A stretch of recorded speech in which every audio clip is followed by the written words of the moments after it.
সালামু আলাইকুম ওয়া বারাকাতুহু। আজকে আমরা চলে আসছি ডুসেলডর্ফের নর্থ পার্কে, যেটা সেন্ট্রাল জার্মানি বলা যেতে পারে, কিছুটা নর্থের দিকে।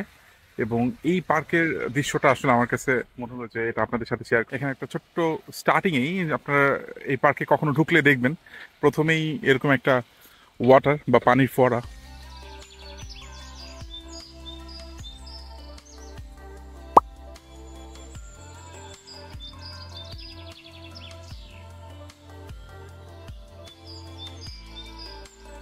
আমরা চলে আসছি জাপানিজ গার্ডেনে, যেটা নর্থ পার্কের একটা অংশ।